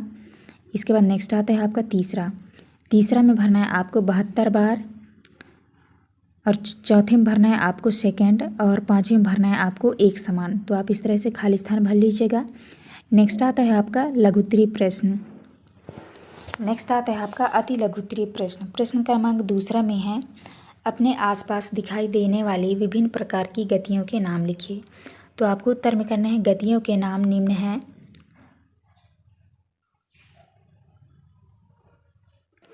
आपको उत्तर में करना है गतियों के नाम निम्न है। मार्च पास्ट करते समय सैनिक, सीधी सड़क पर चलती बैलगाड़ी, दौड़ते धावक के हाथों को गति, सूर्य के चारों ओर पृथ्वी की गति। तो आपको इस तरह करना है। इसके बाद नेक्स्ट आता है आपका प्रश्न क्रमांक 3 में दिया है वाहनों में लगे चाल मापने के मीटर व दूरी मापने वाले मीटर को क्या कहते हैं। आपको उत्तर में करना है वाहनों में लगे चाल मापने के मीटर को स्पीडोमीटर, दूरी मापने वाले मीटर को ऑटोमीटर कहते हैं। तो आपको इस तरह करना है। इसके बाद नेक्स्ट आता है आपका चौथा में है कोई सरल लोलक 40 दोलन पूरा करने में 64 सेकंड लेता है तो लोलक का आवर्तकाल क्या होगा। तो आपको प्रश्न क्रमांक 4 के उत्तर में करना है तो आपको चौथे के उत्तर में इस तरह से आपको लिख लेना है लोलक का आवर्तकाल। यहाँ से देखिए कर लीजिएगा। इसके बाद नेक्स्ट आता है आपका प्रश्न क्रमांक 5वां। प्रश्न क्रमांक 5 में दिया है एक दिन में कितने सेकंड होते हैं, गणना करके बताइए। तो आपको जो है प्रश्न क्रमांक 5वां का उत्तर यहाँ से देख के कर लेना है। तो आप इस तरह से कर लीजिएगा। इसके बाद नेक्स्ट क्वेश्चन आता है आपका प्रश्न क्रमांक 6 में दिया है चाल से आप क्या समझते हैं, चाल का मूल मात्रक लिखिए। तो आपको उत्तर में लिखना है किसी वस्तु के विस्थापन की दर चाल कहते हैं, अर्थात चाल बराबर दूरी बटे समय। यह एक अदिश राशि है। चाल का मूल मात्रक XMS मीटर सेकंड है। तो आपको इस तरह करना है। इसके बाद नेक्स्ट आता है आपका लघुत्तरीय प्रश्न। प्रश्न क्रमांक 7 में दिया है चित्र में 2 वाहन A व B की गति की दूरी समय ग्राफ में दर्शाए गए हैं। इनमें से कौन सा वाहन अपेक्षाकृत तीव्र गति से चल रहा है, कारण स्पष्ट कीजिए। तो आपको उत्तर में करना है ग्राफ में A वाहन कम समय में ज़्यादा दूरी तय करता है, इसी कारण वाहन A की चाल ज़्यादा है। तो आपको 7 का उत्तर इस तरह से आपको लिख लेना है। इसके बाद नेक्स्ट आता है आपका प्रश्न क्रमांक 8वां। प्रश्न क्रमांक 8 में दिया है 2 महानगरों के बीच की दूरी 360 किलोमीटर है। बस द्वारा इसी दूरी को तय करने में 6 घंटे लगते हैं, तो बस की चाल किलोमीटर में ज्ञात कीजिए। तो आपको प्रश्न क्रमांक 8 का उत्तर इस तरह से देख के आपको कर लेना है। तो आप कर लीजिएगा। नेक्स्ट है आपका प्रश्न क्रमांक 9। प्रश्न क्रमांक 9 में है गति की दूरी समय ग्राफ की आकृति बनाइए। पहले में दिया है अनियमित चाल से गति करती कार की गति। तो आपको इस तरह से बनाना है और लिखना है दूरी समय ग्राफ समय। तो आपको इस तरह से ग्राफ बना लेना है। इसके बाद दूसरे में है कार के एक स्थान पर स्थिर रहने पर। तो आपको बी का उत्तर इस तरह से आपको कर लेना है। तो आप कर लीजिएगा। इसके बाद नेक्स्ट आता है आपका प्रश्न क्रमांक 10। प्रश्न क्रमांक 10 में दिया है प्रश्न क्रमांक 10 में है वायु का संगठन दर्शाने वाले वृत्तारेख को प्रदर्शित कीजिए। तो आपको प्रश्न क्रमांक 10 का उत्तर आपको इस तरह से करना है, तो आप यहाँ से देख के कर लीजिएगा। यहाँ पे जैसे लिखा है ऑक्सीजन, अन्य गैस, यहाँ पे आपका है नाइट्रोजन। तो आपको इस तरह से चित्र बना लेना है और आपको लिख लेना है, तो आप इस तरह से कर लीजिएगा प्रश्न क्रमांक 10 का उत्तर। इसके बाद नेक्स्ट आता है आपका प्रश्न क्रमांक 11। प्रश्न क्रमांक 11 में क्रिकेट मैच के दौरान टीम द्वारा प्रत्येक ओवर में निम्नानुसार रन बनाए, इस आधार पर प्रत्येक ओवर में बने रनों को दर्शाता हुआ स्तंभ ग्राफ बनाइए। तो आपको प्रश्न क्रमांक 11 का उत्तर जो है आपको इस तरह से ग्राफ बना के कर लेना है। तो आपको प्रश्न क्रमांक 11 का उत्तर यहाँ से देख के आपको कर लेना है, तो आप कर लीजिएगा। इसके बाद नेक्स्ट क्वेश्चन आता है आपका दीर्घ उत्तरीय प्रश्न। प्रश्न क्रमांक 12 में है दोलन गति, आवृत्ति गति, सरल रेखी गति, समान गति एवं असमान गति के 5 उदाहरण देते हुए एक तालिका बनाइए। तो पहले में लिखा है दोलन गति। दोलन गति में आपको लिखना है दीवार के घड़ी के लोलक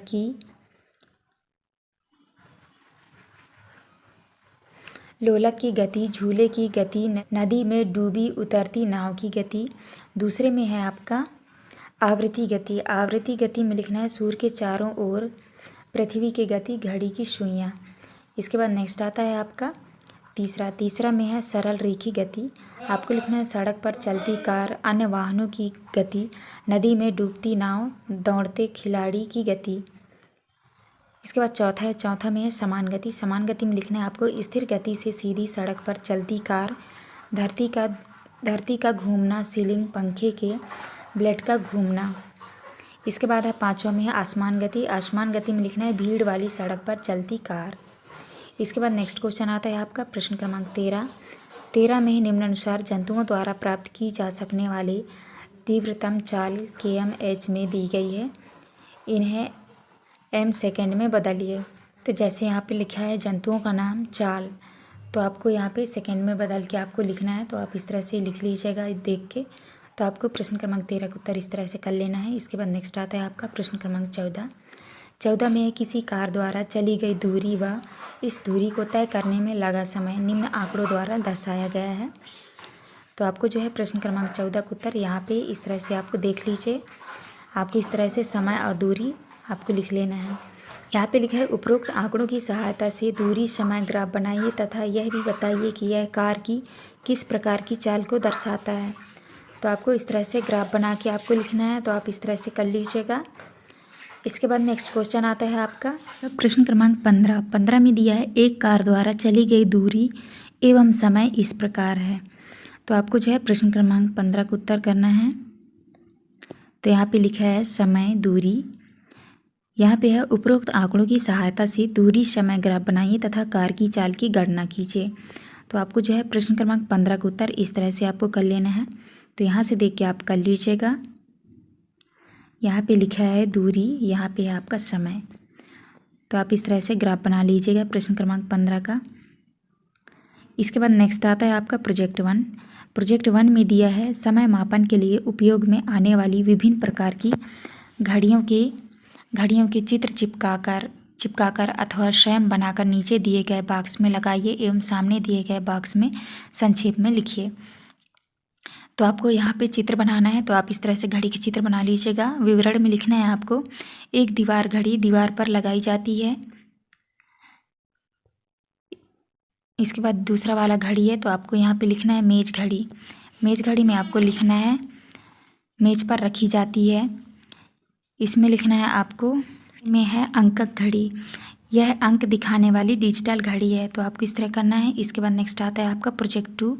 प्रोजेक्ट 2 में है निम्न तालिका को 5 उदाहरण देते हुए पूर्ण करो। पहले में है दोलन गति, दीवार के घड़ी के लोलक की गति, झूले की गति, नदी में डूबी उतरती नाव की गति, पिस्टन की गति, स्प्रिंग का खींचने पर होने वाली गति। दूसरे में है आवर गति, सूर्य के चारों ओर पृथ्वी की गति, घड़ी की सुइयों की गति, वृक्ष शाखाओं का इधर उधर लहराना, बजते समय ढोल अथवा तबला के पृष्ठ की गति, झूला झूलते बच्चे की गति।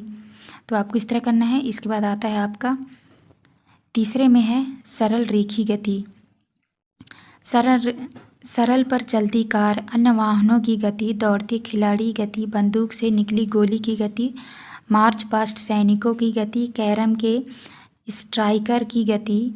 चौथे में आपको लिखना है समान गति। समान गति में आपको लिखना है स्थिर गति से सीधी सड़क पर चलती कार, स्थिर गति पर एक निर्धारित ऊंचाई पर उड़ता विमान, धरती का घूमना, सीलिंग पंखे के ब्लेड का घूमना, घड़ी की सुइयों की गति। तो आपको इस तरह करना है। इसके बाद नेक्स्ट आता है आपका 5वें में है आसमान गति। आसमान गति में लिखना है भीड़ वाली सड़क पर चलती कार, पार्क में टहलता हुआ व्यक्ति, चलती ट्रेन की गति, दौड़ते हुए व्यक्ति की गति, उछलती हुई बाल की गति। तो आपको इस तरह से लिखना है। तो प्यारे बच्चों, यहाँ पे आपका प्रोजेक्ट 2 कंप्लीट हुआ। ये था। तो प्यारे बच्चों, आज की वीडियो में देखेंगे अध्याय 10। अध्याय 10 में दिया है विद्युत धारा और इसके प्रभाव। यहाँ पे लिखा है निम्नलिखित शब्दों का उपयोग कर उचित बॉक्स में लिखो। तो आपको इस तरह से लिख लेना है। पहले में लिखना है रबर, चाबी, लकड़ी की स्केल। तो आप इस तरह से भर लीजिएगा। आगे चलते हैं। इसके बाद आता है आपका वस्तुनिष्ठ प्रश्न। प्रश्न क्रमांक पहले में दिया है विद्युत सेल उपयोग वाले उपकरणों के नाम है। तो आपका राइट आंसर हो जाएगा इसमें ए नंबर टॉर्च। इसके बाद दूसरे क्वेश्चन में है निम्न में से कौन सा उपकरण विद्युत धारा की चुंबकीय प्रभाव के आधार पर कार्य करता है। तो आपका सही उत्तर होगा बी नंबर विद्युत घंटी। इसके बाद आता है आपका प्रश्न क्रमांक 3 में लिखा है विद्युत बैटरी बनाने के लिए कितने सेलों की आवश्यकता होती है। तो आपको आंसर में करना है 2 या 2 से अधिक। चौथे में विद्युत बल्ब का दीप्त होता है। आपका राइट आंसर होगा ए नंबर विद्युत धारा प्रवाहित होने पर। इसके बाद नेक्स्ट क्वेश्चन आता है आपका प्रश्न क्रमांक 5वें में है विद्युत परिपथ के किस अवयव का प्रतीक है। तो आपका राइट आंसर होगा बी नंबर विद्युत बल्ब। इसके बाद आते हैं आपके रिक्त स्थानों वाले प्रश्न। तो पहले में भरना है आपको तप्त। तो यहाँ पे आपको तप्त हो जाएगा। सेकेंड में भरना है आपको तंतु। तीसरे में भरना है आपको एलईडी। और चौथे में भरना है आपको विद्युत चुंबक। और 5वें में भरना है आपको चुंबक। तो आप इस तरह से खाली स्थान भर लीजिएगा। इसके बाद नेक्स्ट क्वेश्चन आता है आपका अति लघुत्तरीय प्रश्न। प्रश्न क्रमांक दूसरे में दिया है विद्युत फ्यूज बनाने वाले चालक तार का गुण बताइए। तो आपको उत्तर में करना है विद्युत फ्यूज बनाते समय हमें कम गलनांक वाले चालक तार का चयन करना चाहिए ताकि निर्धारित मान से अधिक धारा प्रवाहित हो सके। इसके बाद नेक्स्ट क्वेश्चन आता है आपका प्रश्न क्रमांक 3। प्रश्न क्रमांक 3 में दिया है बूझों ने अपने घर में अधिक विद्युत खपत वाले सभी उपकरण जैसे विद्युत हीटर, विद्युत मोटर, फ्रिज, प्रेस इत्यादि को एक साथ चालू कर दिया। कुछ समय बाद उसके घर की विद्युत आपूर्ति बंद हो गई। बूझो जानना चाहता है कि ऐसा क्यों हुआ, कारण बताइए। तो आपको उत्तर में करना है विद्युत परिपथों में अत्यधिक विद्युत धारा प्रवाहित होने से इनमें अतिभारण हो जाता है। अतिभारण होने के कारण लघु पतन, शॉर्ट सर्किट हो जाता है। ऐसे में विद्युत आपूर्ति बंद हो जाती है। इसके बाद नेक्स्ट क्वेश्चन आता है आपका प्रश्न क्रमांक 4। तो प्रश्न क्रमांक 4 के उत्तर में आपको करना है बल्ब में एक पतला तार होता है जिसे तंतु कहते हैं। यदि बल्ब ज़्यादा गर्म होता है तो इसका तंतु टूट जाता है। इसलिए बल्ब को तौलिए से नहीं ढकना चाहिए। इसके बाद नेक्स्ट क्वेश्चन आता है आपका प्रश्न क्रमांक 5। प्रश्न क्रमांक 5 में दिया है ISI चिन्ह वाले विद्युत उपकरणों का ही उपयोग क्यों करना चाहिए। तो आपको उत्तर में करना है ISI का मतलब भारतीय मानक संसाधन होता है। यह उपकरण अधिक सुरक्षित है। वह बिजली की बर्बादी नहीं करते। इसके बाद नेक्स्ट आता है आपका प्रश्न क्रमांक 6। प्रश्न क्रमांक 6 में है उपरोक्त चित्र में दिखाए गए विद्युत परिपथ में क्या बल्ब दीप्त होगा, यदि नहीं तो क्यों। तो आपको उत्तर में करना है बल्ब दीप्त नहीं होगा क्योंकि टर्मिनल एक दूसरे से नहीं जुड़ा है। तो आपको इस तरह करना है। इसके बाद नेक्स्ट आता है आपका लघुत्तरीय प्रश्न। प्रश्न क्रमांक 7 में है आपको प्रश्न क्रमांक 7 के उत्तर में करना है पहले चुंबक पर 50 फेरे हैं, दूसरे चुंबक पर 100 फेरे हैं। चूँकि दूसरे चुंबक पर फेरों की संख्या दुगनी है इसीलिए दूसरे चुंबक में अधिक चुंबकीय क्षेत्र उत्पन्न होगा और यह अधिक लोहे को आकर्षित करेगा। तो आपको इस तरह करना है। इस नेक्स्ट क्वेश्चन आता है आपका प्रश्न क्रमांक 8 में दिया है पहेली अपने घर में साधारण विद्युत बल्ब का उपयोग करती है और बूझो अपने घर में LED बल्ब का उपयोग करता है। तो बताइए कि किसका विद्युत बिल कम रहेगा और क्यों। तो आपको प्रश्न क्रमांक 8 का उत्तर यहाँ से देख के आपको लिख लेना है। तो आपका लीजिएगा। इसके बाद नेक्स्ट क्वेश्चन आता है आपका प्रश्न क्रमांक 9 में भी दिया है, पहेली ने 10 सेंटीमीटर लंबाई का तार लिया, बूझों ने समान सामग्री और समान मोटाई का 5 सेंटीमीटर की लंबाई का तार लिया और दोनों को चित्र में दिए गए सर्किट के अनुसार जोड़ा, दोनों परिपथ में समान धारा प्रवाहित होता है।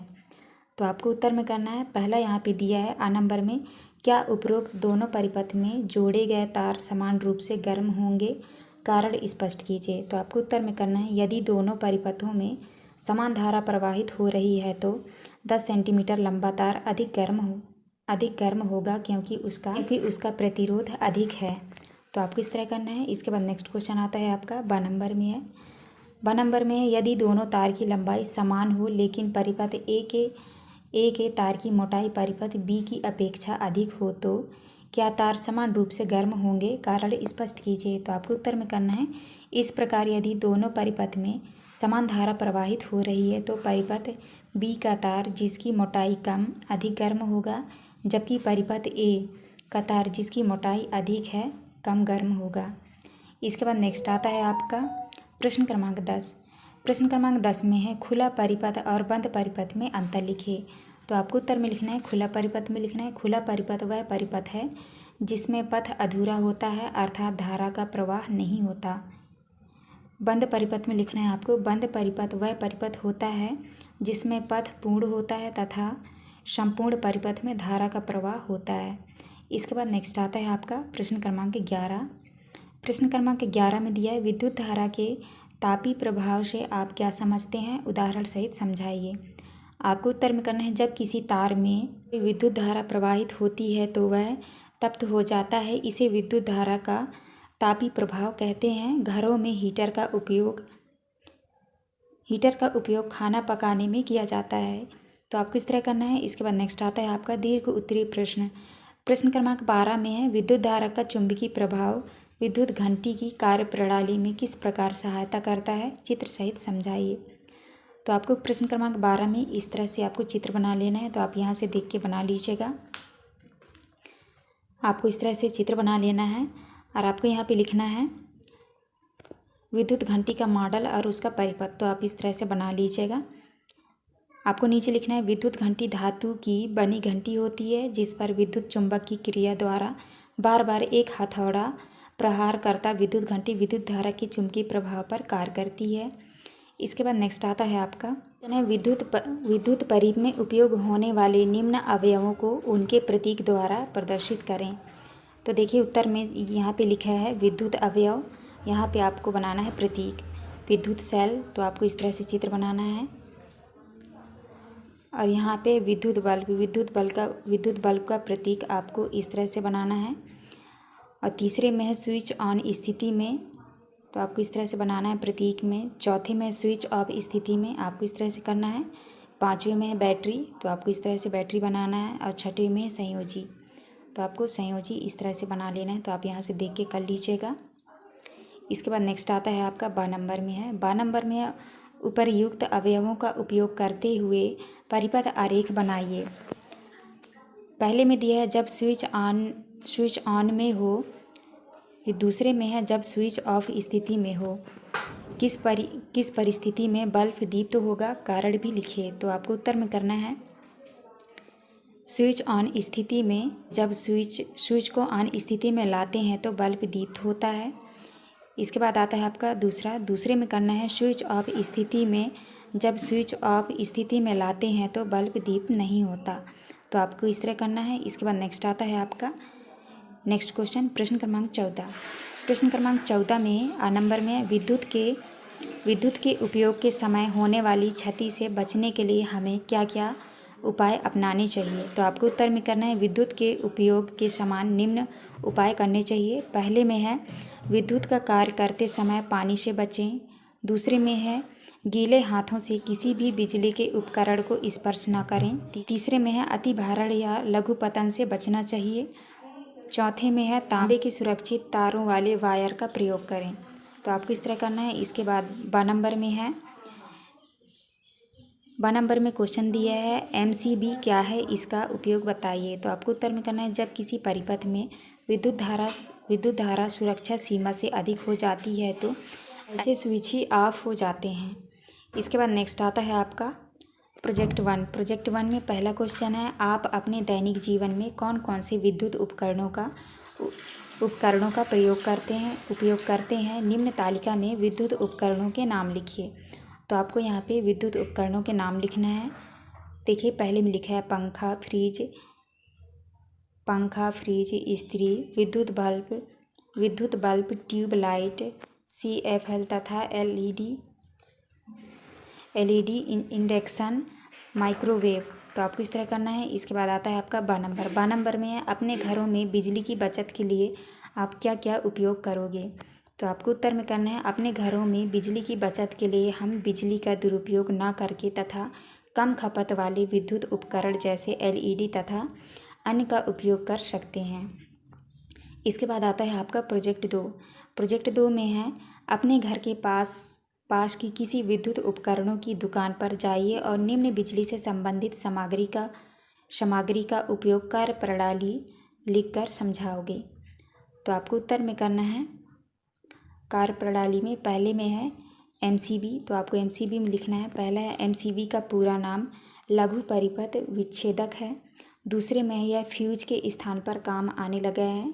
तीसरे में है विद्युत परिपथ को सुरक्षा प्रदान करता है। चौथे में विद्युत धारा सुरक्षा सीमा से अधिक होने पर स्वतः ऑफ होते हैं। इसके बाद आता है आपका LED में आपको लिखना है, LED का पूरा नाम लिक्विड इलेक्ट्रोड डायोड है। दूसरे में है इसका आजकल उपयोग प्रचलन में है। तीसरे में है LED विद्युत दक्ष है। चौथे में यह कम विद्युत का उपयोग कर प्रकाश देता है। इसके बाद आता है आपका टेस्टर में लिखना है, यह विद्युत परीक्षण का कार्य करता है। दूसरे में लिखना है, इसीलिए यह टेस्टर परीक्षण कहलाता है। तीसरा है यह विद्युत परिपथ का टर्मिनल से जुड़कर बल्ब चमकाता है। चौथे में है तो यह पुष्टि करता है कि सर्किट में विद्युत धारा है। इसके बाद आता है आपका स्विच में लिखना है, यह एक ऑन ऑफ करने वाली इलेक्ट्रिकल डिवाइस है। दूसरे में करना है, यह बाहर से प्लास्टिक का विद्युत रोधी स्विच है। तीसरे में है, इनमें इलेक्ट्रॉन की सलाई बंद व चालू होते हैं। चौथे में स्विच की मदद से घर के सब घरेलू डिवाइस चलते हैं। तो आपको इस तरह से करना है। तो प्यारे बच्चों, यहाँ पे हमारी वीडियो कंप्लीट होती है। यह था आपका लास्ट क्वेश्चन। आपको हमारी वीडियो अच्छी लगी तो प्लीज़ हमारे चैनल को लाइक एंड सब्सक्राइब करिएगा। मिलते हैं अब नेक्स्ट वीडियो में।